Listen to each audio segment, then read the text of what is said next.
Hello বন্ধুরা, আমাদের চ্যানেলে সবাইকে স্বাগত জানাই। তো এই ভিডিওতে আজকে আমি রিভিউ করব 21 মুভিটি। তো চলো না সময় নষ্ট করে ভিডিওটি শুরু করা যাক।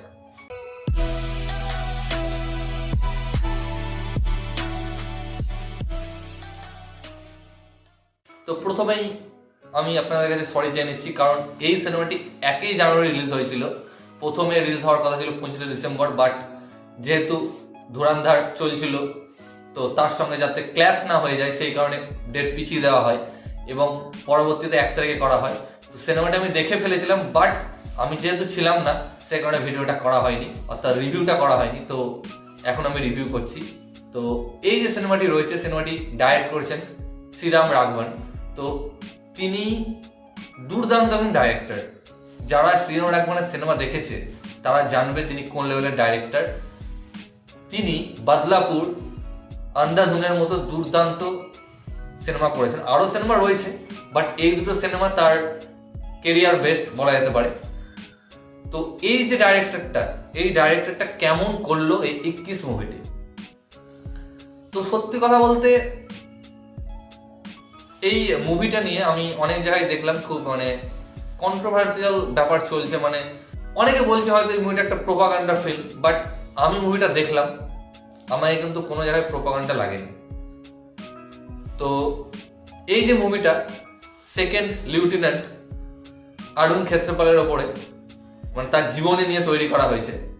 তো 1971 সালে বসন্তের একটা জায়গা রয়েছে পাকিস্তানে, সেখানে একটা যুদ্ধ হয়েছিল। তো সেই যুদ্ধের ওপর বা যুদ্ধটাকে নিয়েই এই সিনেমাটি তৈরি করা হয়েছে।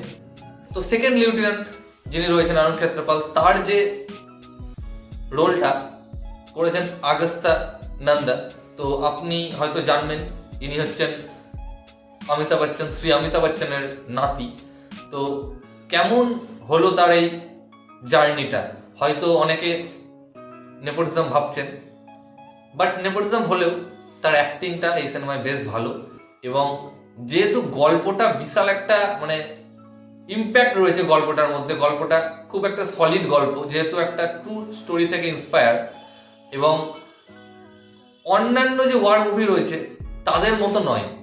আপনারা হয়তো অন্যরকম কিছু চাইবেন এই মুভিটা থেকে, বাট আমি প্রথমে বলে দিই এই মুভিটা কিন্তু অন্যান্য ওয়ার মুভির মতো একদমই নয়।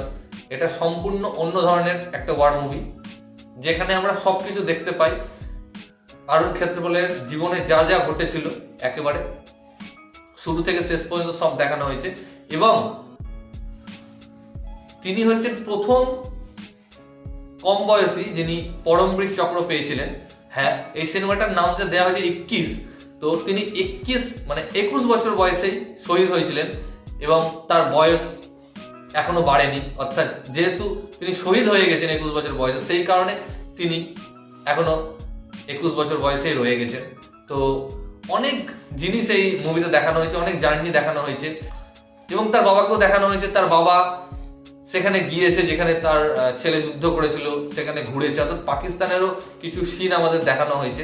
এবং এই যে সিনেমাটি রয়েছে যেখানে অরুণ ক্ষেত্রপালের জীবনী দেখানো হয়েছে, যেখানে 21 যে সিনেমাটা রয়েছে, তো সেখানে তার যে বাবার রোলটি সেটি আমাদের ধর্মেন্দ্র স্যার করেছেন। তো এক কথায় বলা যেতে পারে তার এটি লাস্ট মুভি। তিনি প্রয়াত হওয়ার আগে এই সিনেমাটি বানিয়ে গিয়েছিলেন, অর্থাৎ অ্যাক্টিং করে গিয়েছিলেন। তো তার যে অ্যাক্টিং রয়েছে এই মুভিতে দেখার মতো অ্যাক্টিং, খুবই দারুণ অ্যাক্টিং। তার যে ইমোশনাল সিনগুলো রয়েছে এই মুভিতে পুরো দেখার মতো। তো সত্যি কথা বলতে তাকে যখন আমি দেখছিলাম এই মুভিতে, সত্যি কান্না পাচ্ছিল। মনে হচ্ছিল তিনি যদি বেঁচে থাকতেন আর কয়েকটা সিনেমা করতেন খুবই ভালো হতো। তিনি যে ধরনের অ্যাক্টিং এখানে করেছেন খুবই ভালো, এবং একবারও দেখে মনে হচ্ছিল না যে তার এটা লাস্ট মুভি বা তিনি এখন এই পৃথিবীতে আর নেই। এবং যে ওয়ার মুভমেন্ট গুলো রয়েছে, ওয়ারের সিন গুলো দারুণ।